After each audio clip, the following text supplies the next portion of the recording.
কোটার কিছু ব্যবস্থা থাকে না, মানুষের যেখানে প্রয়োজন হয় উন্নয়নে সেখানেই আমরা এগিয়ে আসি। ধন্যবাদ। দেশের মধ্যে ১ নম্বর গ্রাম শিরোপাকারী কিরিটেশ্বরীতে পুজো দিতে এলেন রাজ্যের প্রতিমন্ত্রী বেচারাম মান্না। জানা যায় এদিন তিনি নবগ্রামের কিরিটেশ্বরী মন্দিরে পুজো দেন, পাশাপাশি পুরো মন্দির চত্বর পরিদর্শন করেন। তাকে ঘিরে সংবর্ধনা সভার ও আয়োজন করা হয়েছে নবগ্রাম ব্লক তৃণমূল কংগ্রেসের পক্ষ থেকে। রাজ্যের প্রতিমন্ত্রী বেচারাম মান্নাকে স্বাগত জানাতে উপস্থিত ছিলেন নবগ্রাম ব্লক তৃণমূল কংগ্রেসের সভাপতি এনায়েতুল্লাহ এবং নবগ্রাম পঞ্চায়েত সমিতির সভাপতি রূপলাল মণ্ডল, জেলা সহ-সভাপতি আনিসুর রহমান, নবগ্রামের কিরিটেশ্বরী অঞ্চলের প্রধান উপপ্রধান সহ আরও বিশিষ্ট ব্যক্তিবর্গরা।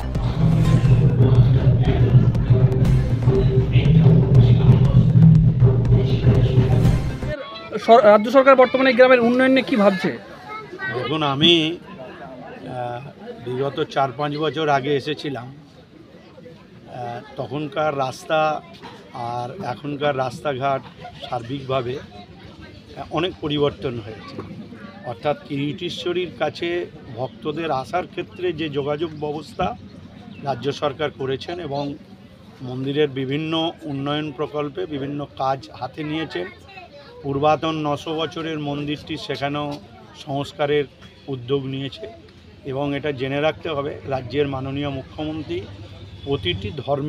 প্রতিটি ধর্মস্থানকে তিনি একদিকে যেরকম সুসজ্জিত করছেন, পর্যটন কেন্দ্র হিসাবে চিহ্নিত করবার আপ্রাণ চেষ্টা করছেন এবং আপনারাও দেখেছেন যে ইতিমধ্যেই দেশের শ্রেষ্ঠ শিরোপা পেয়েছে কিরিটেশ্বরী মন্দির।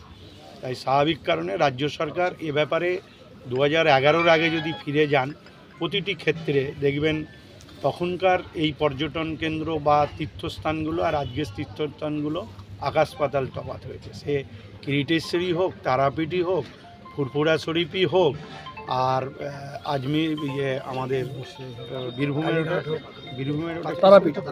তারাপীঠ এবং আরেকটা পাথরচাবড়ি হোক, যে কোনো জায়গায়, যেমন আমাদের তারকেশ্বরী হোক, যে কোনো জায়গায় এইরকম উন্নয়নমূলক কাজের মধ্য দিয়ে রাজ্যের মুখ্যমন্ত্রী দৃষ্টান্ত স্থাপন করছে।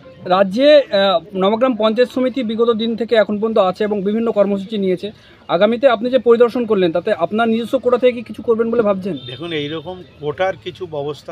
গ্রামটি দেশের সেরা পর্যটন গ্রামের স্বীকৃতি পেয়েছে, উনি কি আশ্বাস দিলেন, কি বললেন? দেখুন, আমাদের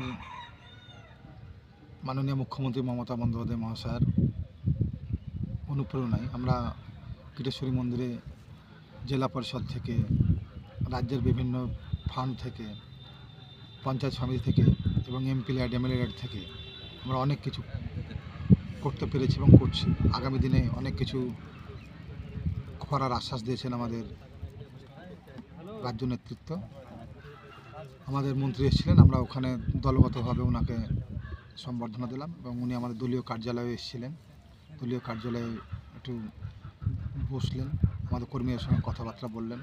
আবার ওনার পূর্ব ঘোষিত প্রোগ্রাম রয়েছে যে ই রিক্সাগুলো, যেটা আমরা আমাদের মুখ্যমন্ত্রী মহাশয় অনুপ্রেরণায় যে পৌরসভার প্যাটার্নে গ্রামের বিভিন্ন জায়গায় যে পলিথিন বর্জ্য পড়ে থাকে সেগুলোকে একটা জায়গায় এনে সেগুলোকে সার তৈরি করার যে পরিকল্পনা সেটা নিয়েছি। সেই ই রিক্সার যে চাবিটা আজকে বিভিন্ন প্রধানদের হাতে উনি আনুষ্ঠানিকভাবে তুলে দেবেন এবং আরও অন্যান্য সরকারি প্রোগ্রাম রয়েছে, তাই উনি এসেছিলেন। আমরা ওখানে সকালে উপস্থিত হয়েছিলাম দলের তরফ থেকে।